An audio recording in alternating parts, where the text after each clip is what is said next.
Hello everyone, good morning সবাইকে। আজকে হচ্ছে মানালিতে আমাদের দ্বিতীয় দিন।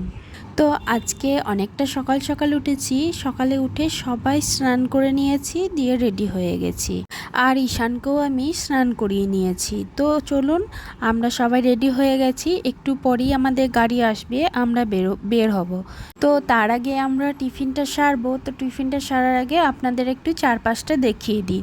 আমরা যে রিসর্টটায় থাকছি তার অপোজিটেই আরও দুটো রিসর্ট ছিল। এখানকার রিসর্টগুলো খুব সুন্দর। চারিদিকটা পুরো আপেল গাছে ভর্তি, আবার গাছের মধ্যে ছোট ছোট আপেলও ধরেছে। আর এইদিকে জানলা খুললেই হচ্ছে পাহাড়। তো খুব সুন্দর লাগছিল সকালটা উঠে। তো এরপর আমরা চলে আসলাম খাবার টেবিলে। তো চলুন খাবারটা আগে খেয়ে নিই। আর ঈশানকেও একটু দিয়েছিলাম, ও বেশ ভালোই খেয়েছিল পোহাটা। ওর খাবারটা আগে আমরা খাইয়ে দিয়েছিলাম। ও যেহেতু কর্নফ্লেক্স খাই, ওই জন্য ওকে দুধ কর্নফ্লেক্স আর একটু চিনি দিয়ে ভিজিয়ে রেখেছিলাম, তো ওটাই ওকে খাইয়ে দিলাম। তারপরে আমরা চলে আসলাম। তো আজকে এসছি হচ্ছে হিড়িম্বা দেবী মন্দির। আর এখানে এই যে যত গাছ দেখছেন আর এই যে মন্দিরটা আছে, আর একটা পাথর দেখলেন প্রথমেই দেখালাম, তো এগুলোই সবগুলোই হচ্ছে 500 বছর পুরনো আগের। তো এই দেখুন, এই পাথরটা কত বড় আর মোটা। হয়তো আপনারা ক্যামেরায় বুঝতে পারছেন না, সামনে থেকে দেখলে বুঝতে পারতেন। তো জানি না ওটা কিসের পাথর। ওটা নাকি 500 বছর ধরেই ওখানেই আছে। আর এই যে মন্দিরটা পুরোটাই কাঠ আর টিন দিয়ে তৈরি, এটাও কিন্তু 500 বছর পুরনোর মন্দির। আর গাছগুলো, কিছু কিছু গাছ আছে এখানে নতুন, আর কিছু কিছু গাছ আছে পুরো 500 বছর ধরে ওখানে রয়েছে।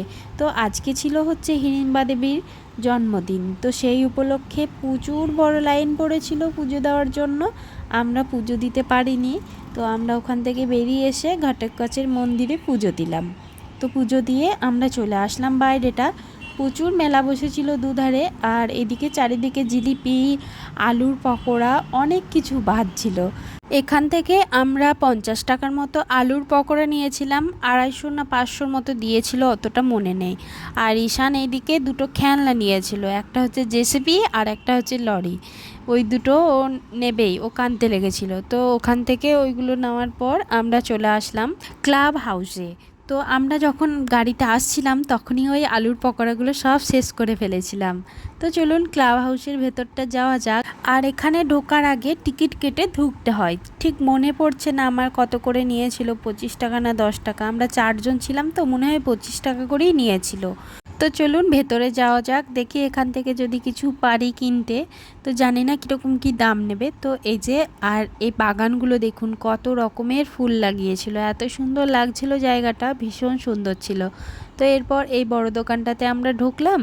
ঢুকেই দাম জিজ্ঞাসা করতেই আমাদের তো মাথায় হাত, প্রচণ্ড দাম। ওই অত বাজেট আমাদের কাছে ছিল না। আমরা যেহেতু ঘুরতেও এসেছি, আবার অত বাজেটের যদি জিনিসপত্র কিনি তাহলে আর আমাদের বাড়ি যেতে হবে না। তো সেই জন্য ওখান থেকে কিছু জিনিস নিয়ে আমরা বেরিয়ে পড়লাম, যেটা আমাদের বাজেটের মধ্যে ছিল। ওখান থেকে বেরিয়ে আমরা চলে আসলাম মল রোডে। তো মল রোডে কিছুটা আসার পরই একটা বাঙালি হোটেল ছিল, ভোজনালয় বলে। তো ওই হোটেলে ঢুকে আমরা খেয়ে নিলাম। খাবারের মধ্যে কি কি ছিল চলুন আপনাদেরকে দেখিয়ে দিই। এত ভালো ব্যবহার এখানকার লোকেদের, আর খাবারের টেস্টও ভীষণ ভালো ছিল। এখানে ছিল একদম বাঙালি খাবার, ডাল, পোস্ত, ঝুরি আলু ভাজা, ভাত, আর এটা হচ্ছে পালং শাকের চচ্চড়ি, মাছের মাথা দিয়ে করেছিল, আর দিয়েছিল পেঁয়াজ এক টুকরো আর একটা লঙ্কা, আর নিয়েছিলাম আমরা মাছ। এরপর খাওয়ার শেষে আমরা বিল পেমেন্ট করে চলে গেলাম হচ্ছে মল রোডে।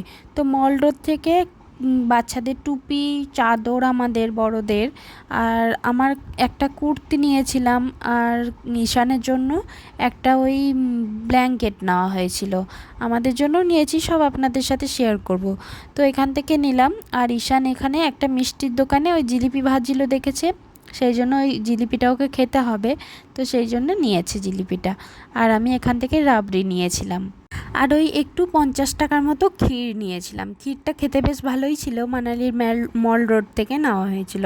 তো ওখান থেকে বেরিয়ে এসে আমরা চলে আসলাম বশিষ্ঠ মুনির আশ্রম। তো চলুন আশ্রমটা একবার আপনাদের ঘুরিয়ে দেখিয়ে দিই।